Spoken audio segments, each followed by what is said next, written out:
Good evening. A caravan site in Ilminster in Somerset has been devastated by flash flooding, with homes destroyed and cars washed away. It's left many elderly and vulnerable people without a home or having to deal with a big clean-up operation. Now a neighbour who lives right next to the park is trying to do something to help those affected. Richard Lawrence reports. It is a very sorry sight. 3 of the homes on Hollyoaks Park may even be written off. Some residents have little choice but to carry on like Brian Lord, who thought he was insured only to be told his policy was not valid. Area manager, site manager, she read through it, she said, Brian, right at the end, flooding excluded.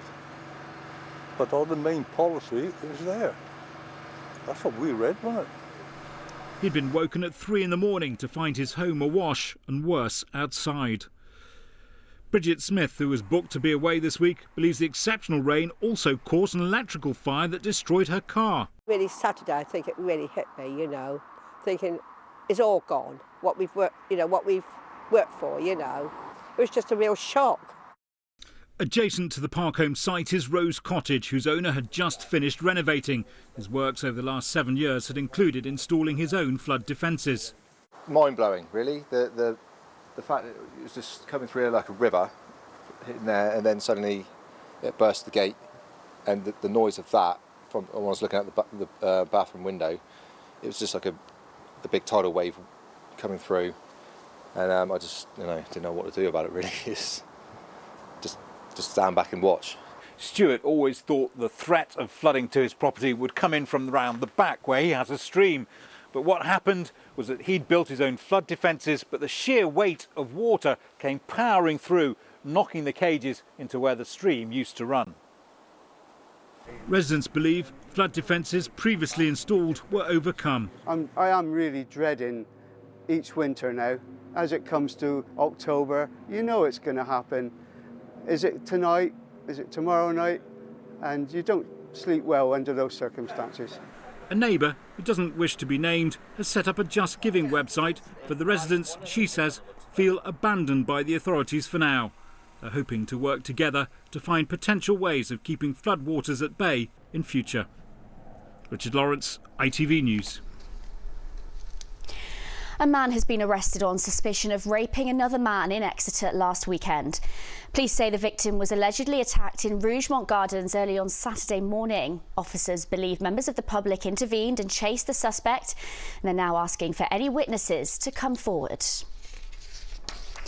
Next tonight, the developers behind a new housing scheme in St Agnes have branded Cornwall Council out of touch with the reality of the county's housing crisis.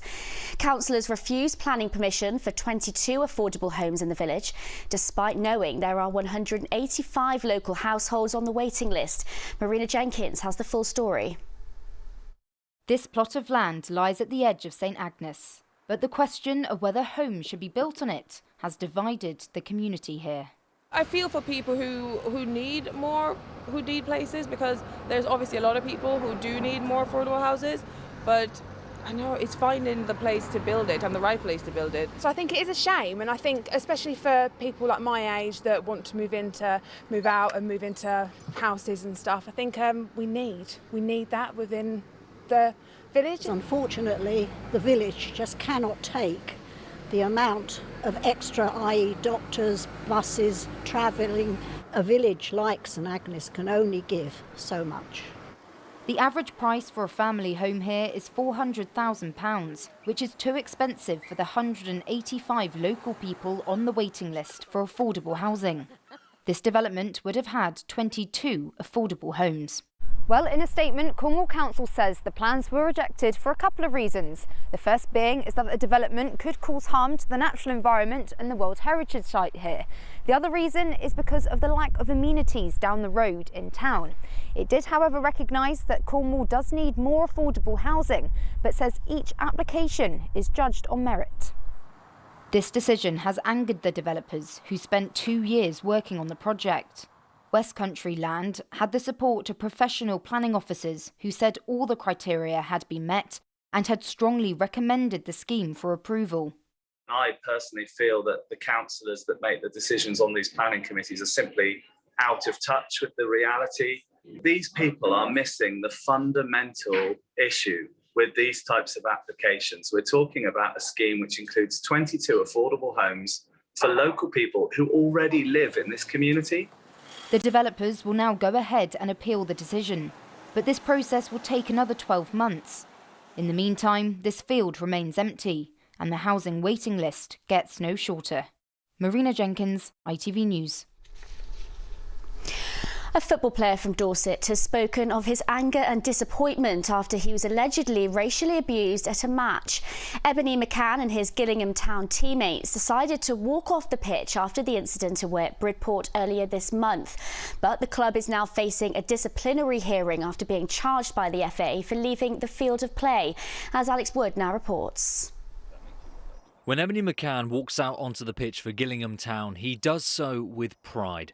But in his last outing for the club away at Bridport, he was left feeling angry and frustrated after he was allegedly racially abused by a fan. It was a real sombre moment. There was an eeriness in the changing room. Everyone felt the need to apologise to me, and I said, no one else has to apologise. No one on our team did anything wrong. Nobody on the opposition team did anything wrong. It's just that one individual that's just unfortunately ruined the game. After it happened, Ebony and his teammates made the decision to walk off the pitch. A decision that was supported by his club and their opponents. I just said I'm not playing. I don't have to play. I'm not paid. I play it for fun. I play football for fun. It's a hobby of mine. I shouldn't have to stand there and be subject to abuse.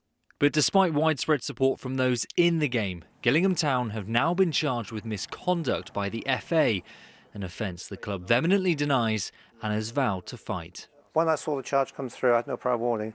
I rang up Dorset FA to the person who was responsible for it. He said to me, yeah, it's a FA rule, we have to charge you. And we'll see you again tomorrow. Does that not beg the question that perhaps these rules are a little outdated or certainly need to be reviewed? Yeah, absolutely. What the most galling thing is, from my understanding, is that if it's the England team, they have been told that if they get a racist incident on an international, they're more than able just to walk off the pitch.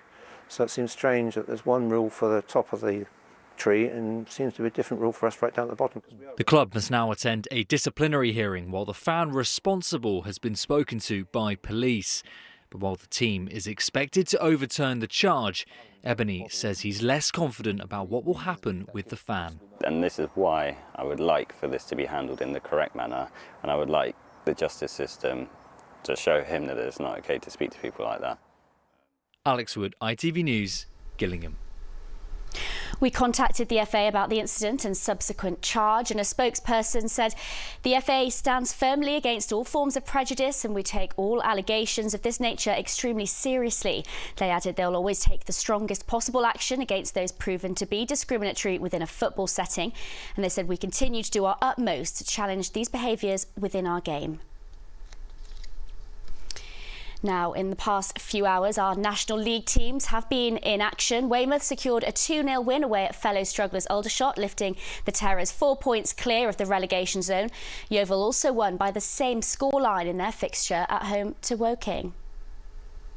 And finally this evening, a 26-year-old from Somerset has been crowned Britain's fittest farmer for the second year running. James Arney says, as well as the physical tests, the winner is judged on how they raise awareness of mental well-being. I think this is a great chance for all farmers to get together and sort of talk and discuss and sort of normalise that there are mental health issues going on in the industry and sort of everywhere at the moment. Good for him. Now that's your news this evening. Let's take a look at the weather forecast, shall we? Here's Helen Plint.